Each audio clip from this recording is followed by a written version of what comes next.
Documento 36. Os portadores da vida. A vida não se origina espontaneamente. A vida é gerada de acordo com os planos formulados pelos arquitetos do ser, não revelados, e surge nos planetas habitados, por importação direta, ou em consequência das operações dos portadores da vida dos universos locais. Esses seres que portam a vida estão entre as mais interessantes e versáteis das diversas famílias de filhos do universo. Estão encarregados de elaborar a vida para as criaturas e levá-la às esferas planetárias. E depois de implantar a vida nesses novos mundos, permanecem neles, por períodos longos, para fomentar o seu desenvolvimento. 1. A origem e natureza dos portadores da vida. Embora os portadores da vida pertençam à família de filiação divina, eles são um tipo peculiar e diferente de filhos do universo, sendo o único grupo de vida inteligente, em um universo local, na criação dos quais participam os governantes do superuniverso. Os portadores da vida são a progenie de três personalidades preexistentes: o Filho Criador, o espírito materno do universo e, por designação, um dos três anciães dos dias que presidem aos destinos do superuniverso envolvido. Esses anciães dos dias são os únicos que podem decretar a extinção da vida inteligente, e participam da criação dos portadores da vida, aos quais é confiado o estabelecimento da vida física nos mundos em evolução. No universo de Nebadon, há o registro da criação de uma centena de milhões de portadores da vida. Esse eficiente corpo de disseminadores da vida não é um grupo que de fato se autogoverna. Eles são dirigidos pelo trio determinador da vida,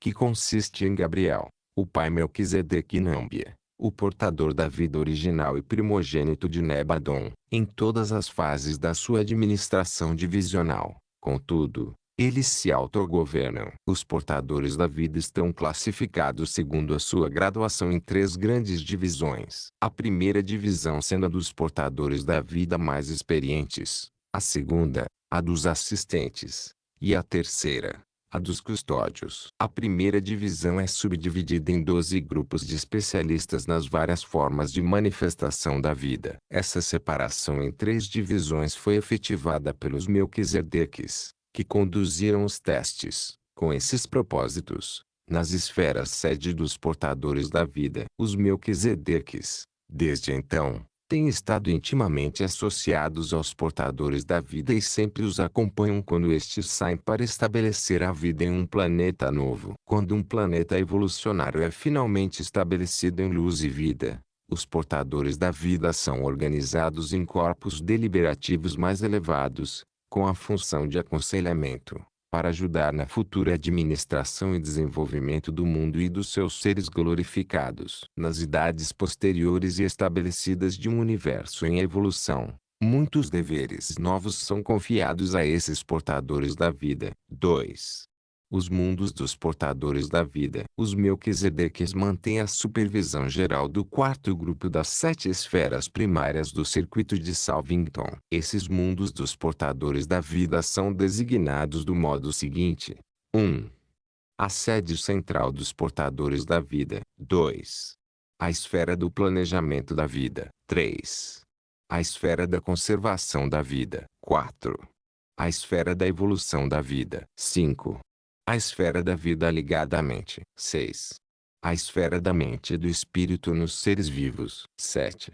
A esfera da vida não revelada. Cada uma dessas esferas primárias é cercada por 6 satélites, nos quais estão centradas as fases especiais de todas as atividades dos portadores da vida no universo. O mundo número 1 é a esfera sede que, junto com os seus 6 satélites tributários, é devotada ao estudo da vida universal, a vida em todas as fases conhecidas de manifestação. Ali está localizado o Colégio do Planejamento da Vida, onde funcionam os mestres e conselheiros de Uversa e Avona, e mesmo do Paraíso. É permitido revelar que os 7 posicionamentos centrais dos espíritos ajudantes da mente situam-se nesse mundo dos portadores da vida. O número 10, o sistema decimal, é inerente ao universo físico, mas não ao espiritual. O domínio da vida é caracterizado pelo 3, o 7 e o 12, ou pelos múltiplos e combinações desses números básicos. Há três planos primordiais de vida,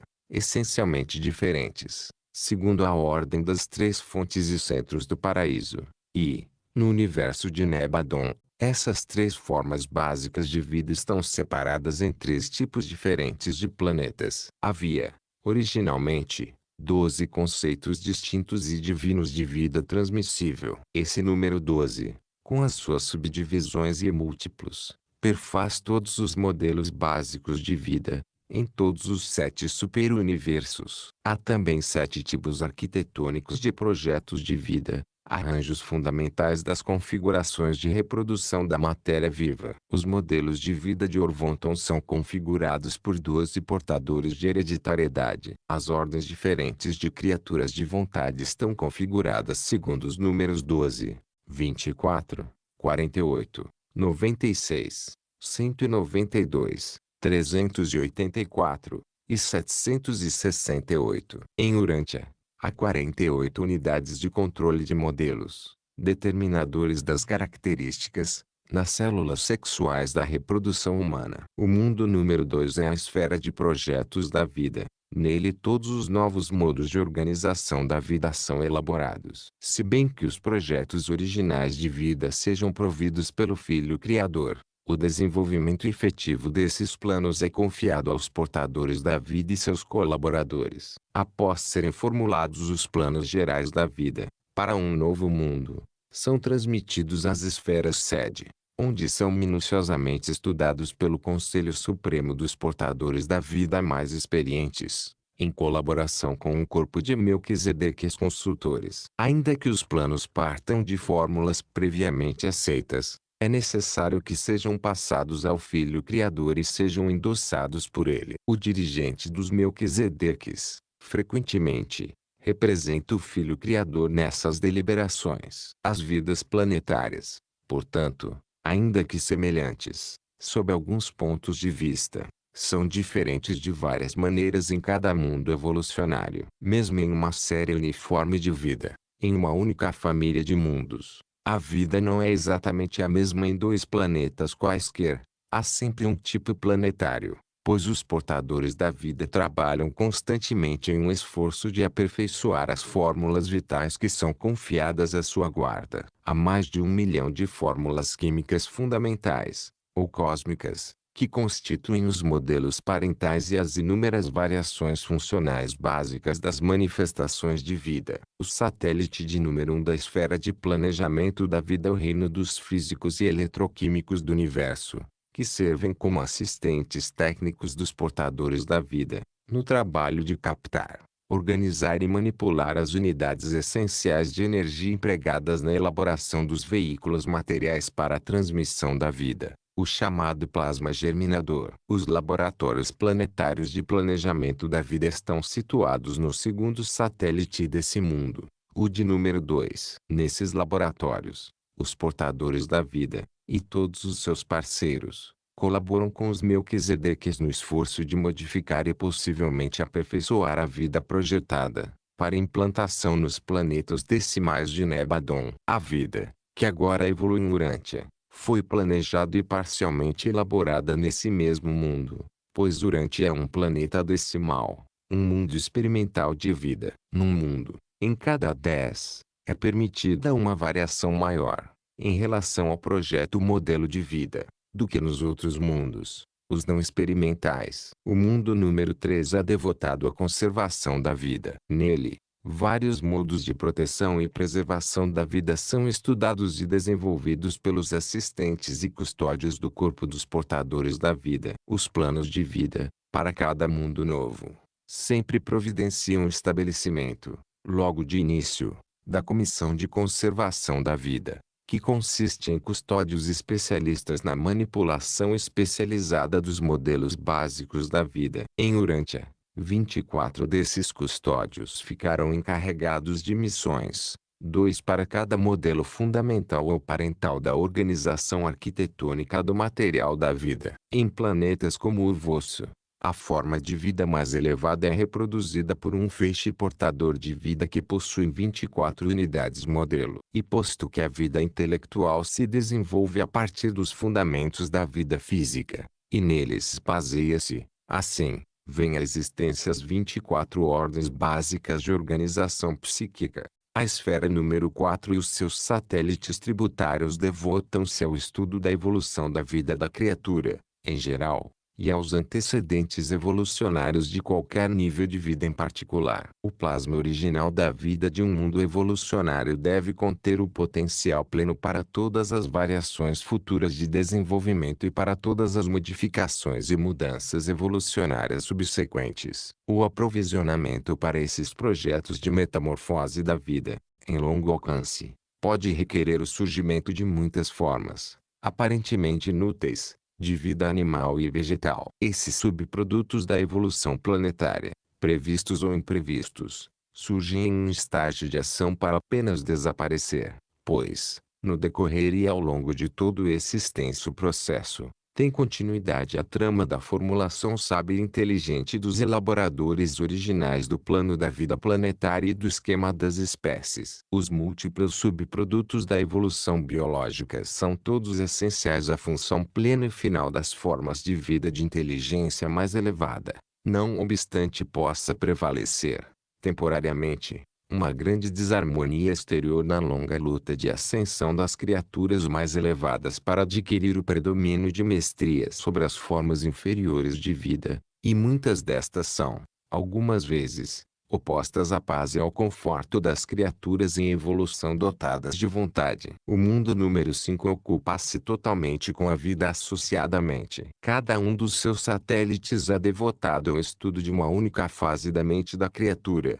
correlacionada com a vida da criatura. A mente, tal como a compreende o homem, é uma dotação dos 7 espíritos ajudantes da mente, sobreposta aos níveis não ensináveis ou mecânicos da mente, feita pelas agências do Espírito Infinito. Os modelos de vida reagem de formas variáveis a esses ajudantes e às diferentes ministrações espirituais que operam em todos os universos do tempo e do espaço. A capacidade das criaturas materiais de reagir espiritualmente depende por completo da dotação associada de mente, a qual, por sua vez, orientou o curso da evolução biológica dessas mesmas criaturas mortais. O mundo de número 6 dedica-se à correlação da mente com o espírito, do modo como eles encontram-se associados às formas vivas e aos organismos. Esse mundo e os seus 6 satélites tributários abrangem as escolas de coordenação das criaturas, nas quais os mestres, tanto do universo central quanto do superuniverso,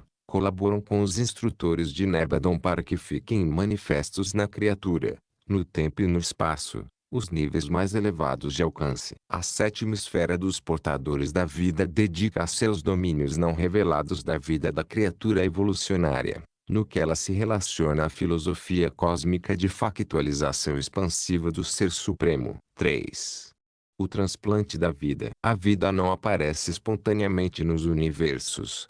Os portadores da vida devem iniciá-la nos planetas até então estéreis. Eles são portadores, disseminadores e guardiães da vida tal como ela surge nos mundos evolucionários do espaço. Toda a vida das ordens e formas conhecidas em Urantia surge com esses filhos, se bem que nem todas as formas de vida planetária existam em Urantia. O corpo de portadores da vida, designado para implantar a vida em um novo mundo, consiste, usualmente, em uma centena de portadores mais experientes, com 100 assistentes e 1000 custódios. Os portadores da vida frequentemente levam o plasma real da vida para um novo mundo, mas nem sempre. Algumas vezes, organizam os modelos de vida apenas depois de chegarem ao planeta de designação, de acordo com fórmulas previamente aprovadas para uma nova aventura de estabelecimento da vida. A origem da vida planetária de Urantia foi essa e aconteceu desse modo. Uma vez providos os modelos físicos,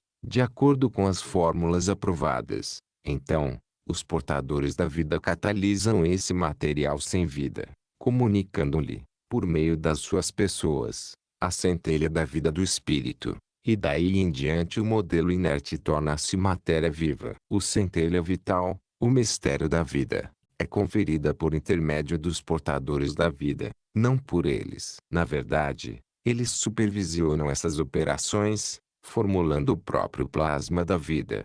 Mas é o espírito materno do universo que provê o fator essencial do plasma da vida. Da filha criativa do espírito infinito vem aquela centelha de energia que anima o corpo e que é o presságio da mente. Na outorga da vida, os seus portadores não transmitem nada das suas naturezas pessoais, nem mesmo nas esferas em que novas ordens de vida são projetadas. Nessas ocasiões, eles simplesmente iniciam e transmitem a centelha da vida. Dão início às revoluções necessárias à matéria, de acordo com as especificações físicas, químicas e elétricas dos planos e modelos determinados. Os portadores da vida são presenças vivas catalíticas que agitam, organizam e vitalizam os elementos até então inertes da ordem material de existência. Aos portadores da vida de um corpo planetário é dado um certo período, para estabelecerem a vida em um mundo novo, de aproximadamente 500 mil de anos do tempo daquele planeta. Ao final desse período,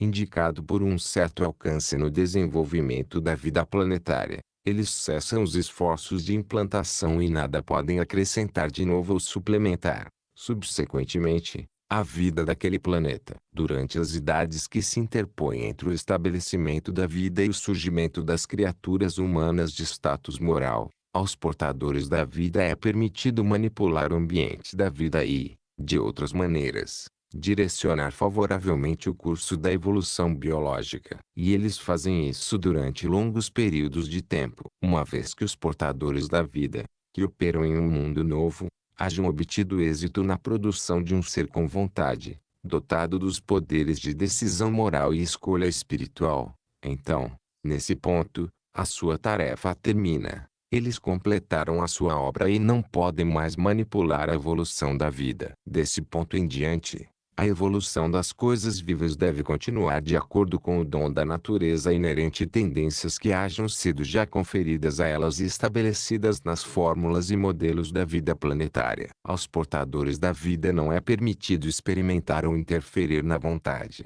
A eles não é possível nem permitido dominar ou arbitrariamente influenciar as criaturas morais. Com a chegada de um príncipe planetário, eles preparam-se para partir, embora 2 dos portadores mais experientes e 12 custódios possam apresentar-se como voluntários, fazendo votos de renúncia temporária, a fim de permanecerem indefinidamente no planeta como conselheiros para as questões do desenvolvimento posterior e a conservação do plasma da vida. 2 desses filhos e seus 12 colaboradores estão agora servindo em Urântia. 4.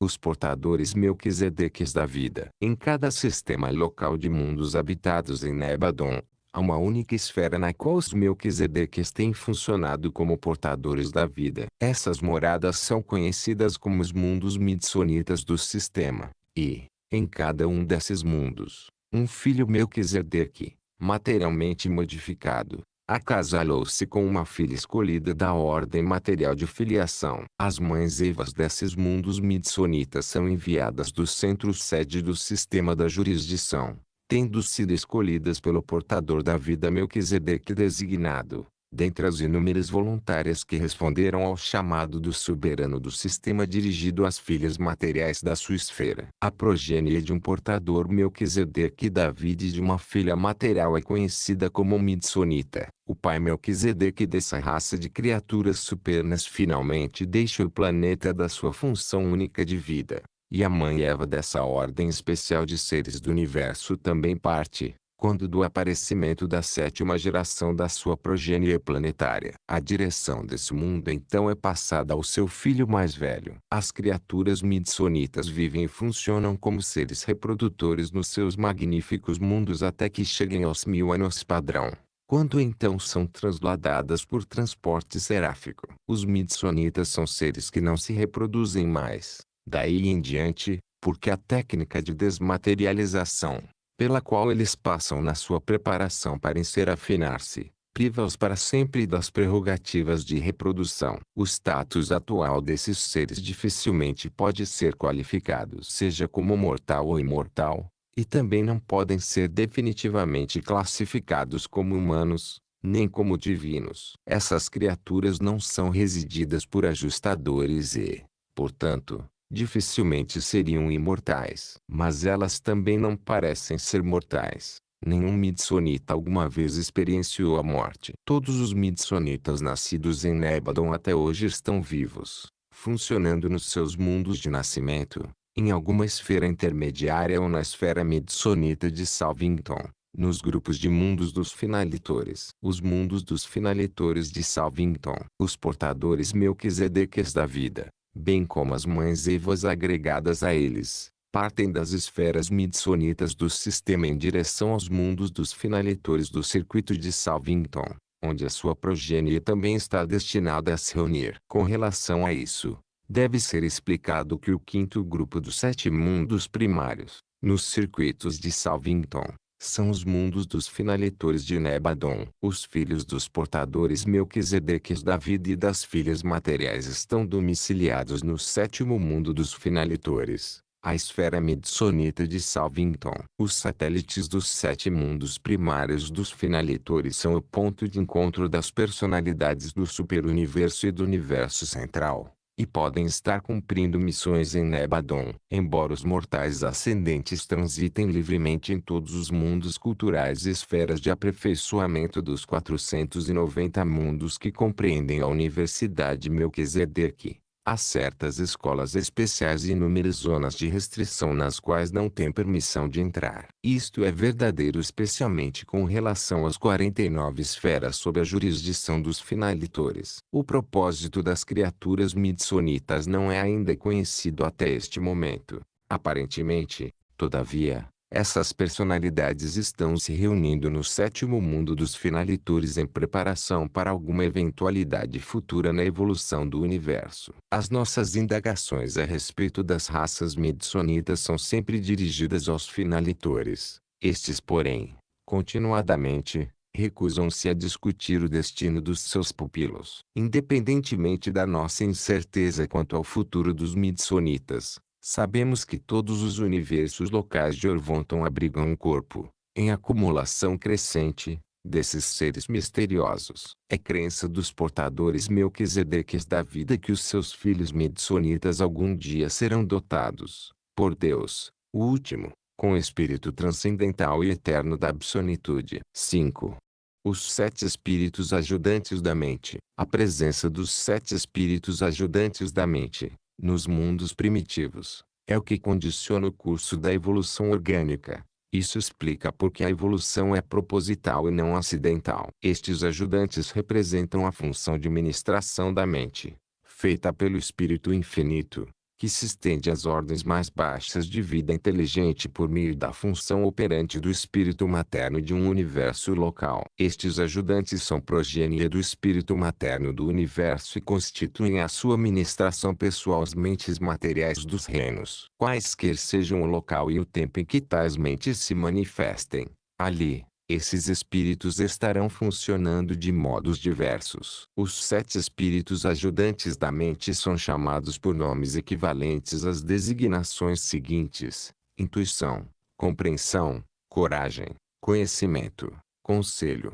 adoração e sabedoria. Esses espíritos mente fazem sentir a sua influência em todos os mundos habitados na forma de impulsos diferenciais, cada um buscando a capacidade de receptividade para sua manifestação em graus distintos e independentemente daquilo que os outros 6 espíritos possam encontrar em termos de receptividade e oportunidade de atuação. As posições centrais dos espíritos ajudantes, nos mundos sede dos portadores da vida, indicam aos seus supervisores extensão, o alcance e a qualidade da função da mente a ser adotada por tais ajudantes, em qualquer mundo e em qualquer organismo vivo de status intelectual. Essas colocações de mente e vida são indicadoras perfeitas da função da mente viva, para os primeiros 5 ajudantes. Todavia, com respeito ao 6º e ao 7º espíritos ajudantes, o da adoração e o da sabedoria, essas posições centrais registram apenas uma função qualitativa. As atividades quantitativas dos ajudantes da adoração e da sabedoria ficam registradas na presença imediata da ministra divina em Salvington,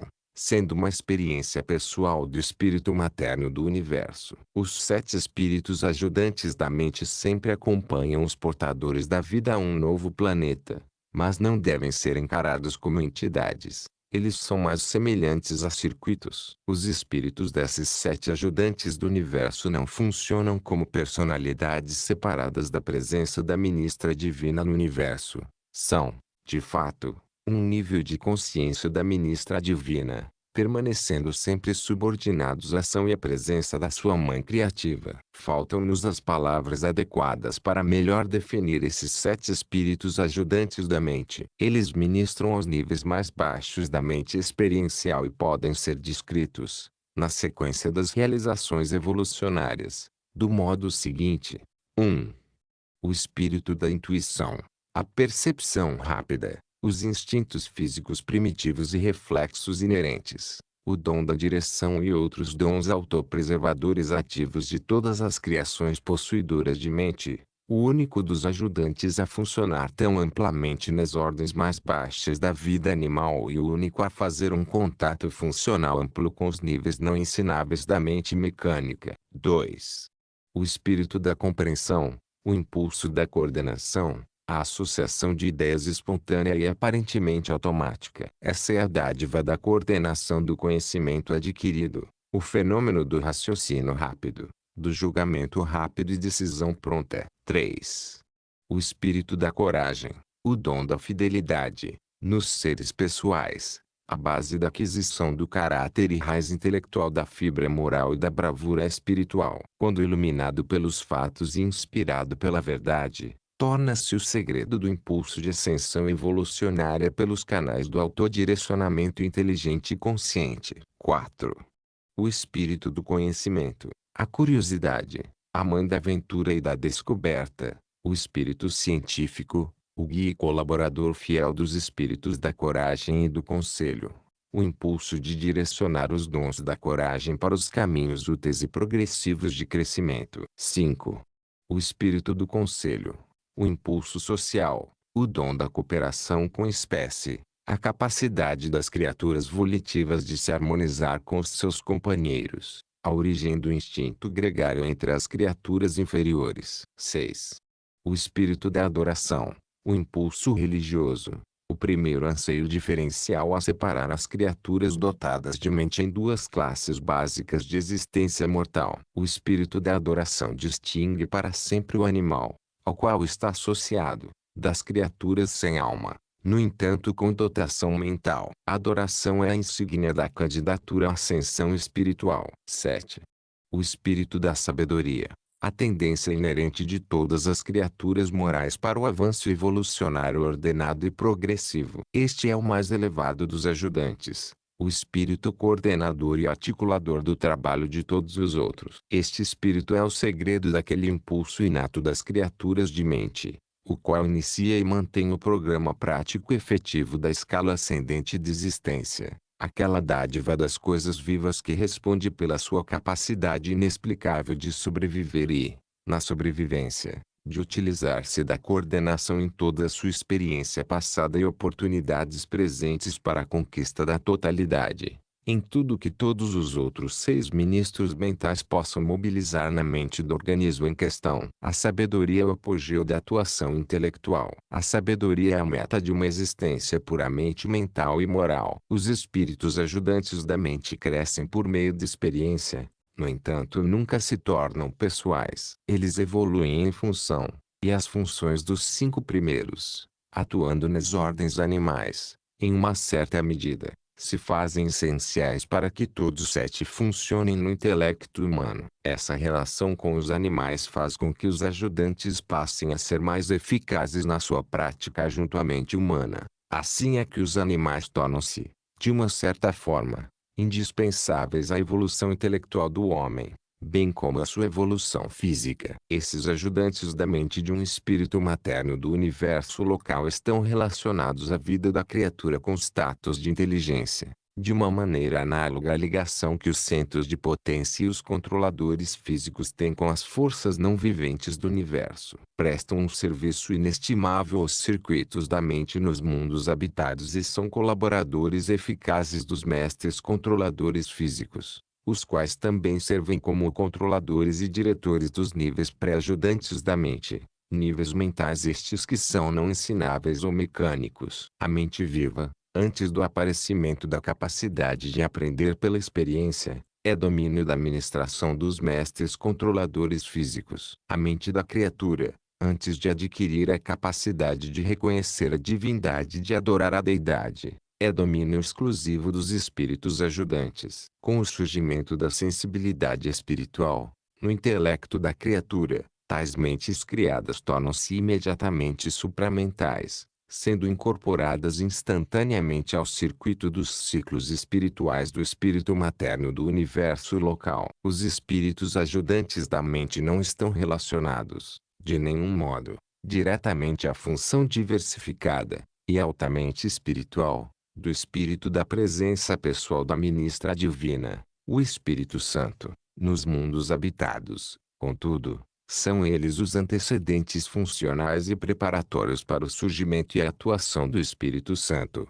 sobre o homem evolucionário. Os ajudantes proporcionam ao espírito materno do universo um contato variado com as criaturas materiais viventes de um universo local e um controle sobre elas. Contudo, quando atuam nos níveis da pré-personalidade, atuam sem repercussão no Ser Supremo. A mente não espiritual é uma manifestação da energia do espírito ou um fenômeno de energia física. Mesmo a mente humana, a mente pessoal, não tem qualidades de sobrevivência fora da identificação com o espírito. A mente é uma outorgada divindade, mas não é imortal quando funciona sem o discernimento espiritual interno e quando é desprovida da capacidade de adorar e aspirar à sobrevivência. 6.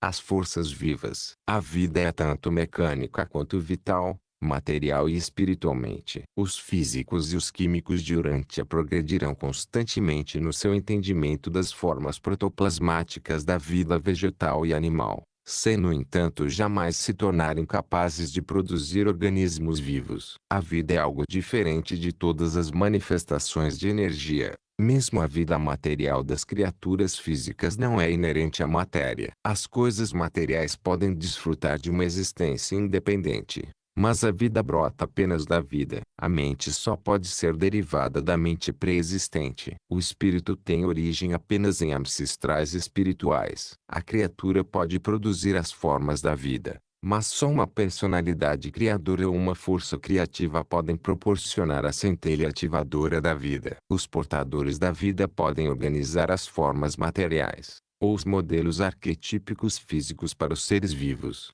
mas o espírito provê a centelha inicial da vida e outorga o dom da mente. Mesmo as formas vivas da vida experimental, que os portadores da vida organizam, nos seus mundos em Salvington, são sempre desprovidas de poderes de reprodução. Quando as fórmulas da vida e os modelos vitais estão corretamente reunidos e organizados adequadamente, a presença de um portador da vida é suficiente para iniciar a vida. No entanto, todos esses organismos vivos carecem de dois atributos essenciais: dom da mente e poderes da reprodução. A mente animal e a mente humana são dádivas do espírito materno do universo local, funcionando por meio dos 7 espíritos ajudantes da mente, ao passo que a capacidade que a criatura tem de reproduzir é uma dádiva, pessoal e específica, do espírito do universo, ao plasma ancestral da vida inaugurado pelos portadores da vida. Uma vez que os portadores da vida hajam elaborado os modelos da vida, após haverem organizado sistemas de energia, deve ocorrer um fenômeno complementar, o sopro da vida, que deve ser passado a essas formas sem vida. Os filhos de Deus podem construir as formas da vida, mas é o Espírito de Deus que realmente contribui com a centelha vital. E quando a vida é assim transmitida é consumida, então de novo o corpo material remanescente torna-se matéria morta. Quando a vida outorgada se exaure, o corpo retorna para o seio do universo material, do qual foi tomado e emprestado pelos portadores da vida, para servir como um veículo transitório àquela dotação de vida a qual haviam transmitido a tal associação visível de matéria e energia. A vida conferida às plantas e animais, pelos portadores da vida, não retorna para os portadores da vida, quando da morte da planta ou animal. A vida que abandona uma coisa viva não possui nem identidade, nem personalidade. Ela não sobrevive individualmente à morte. Durante a sua existência, e no tempo da sua permanência no corpo de matéria, ela passou por uma mudança. Ela passou por uma evolução de energia e sobrevive apenas como uma parte das forças cósmicas do universo. Não sobrevive como vida individual. A sobrevivência das criaturas mortais é totalmente baseada na evolução de uma alma imortal dentro da mente imortal. Falamos da vida como energia e como força, mas realmente ela não é nenhuma nem outra. A energia e a força é sensível de modo variável à gravidade. A vida não o é. O modelo original também não é sensível à gravidade, sendo uma configuração de energias que já aperfeiçoou cumpriu todas suas obrigações de resposta à gravidade. A vida, como tal, constitui a animação de um sistema de energias, material, mental ou espiritual, segundo algum modelo arquetípico configurado ou selecionado. Algumas coisas há, ligadas à elaboração da vida nos planetas evolucionários, que não estão de tudo claras para nós. Compreendemos plenamente a organização física das fórmulas eletroquímicas dos portadores da vida, mas não compreendemos totalmente a natureza e fonte da centelha de ativação da vida. Sabemos que a vida flui do Pai, através do Filho e pelo Espírito. É mais do que possível que os Espíritos Mestres sejam o canal cétuplo do rio da vida vertidos sobre toda a criação. Porém, não compreendemos a técnica pela qual o Espírito Mestre Supervisor participa do episódio inicial de outorgar da vida em um planeta novo. Acreditamos que os anciães dos dias também possuam algum papel na inauguração da vida em um novo mundo, mas somos totalmente ignorantes sobre a natureza desse papel. Sabemos que o espírito materno do universo, de fato, vitaliza os modelos sem vida e concede a esses plasmas ativados as prerrogativas da reprodução dos organismos. Observamos que três são os níveis de Deus: o cétuplo, algumas vezes designados como os criadores supremos do tempo e do espaço, mas, afora isso, sabemos pouco mais do que os mortais de Urântia. Simplesmente que a concepção é inerente ao Pai, à expressão, ao Filho, e à realização da vida, ao Espírito. Ditado por um filho Vorondadek estacionado em Urântia, como observador, e funcionando como tal a pedido do dirigente Melquisedeque do Corpo de Supervisão da Revelação.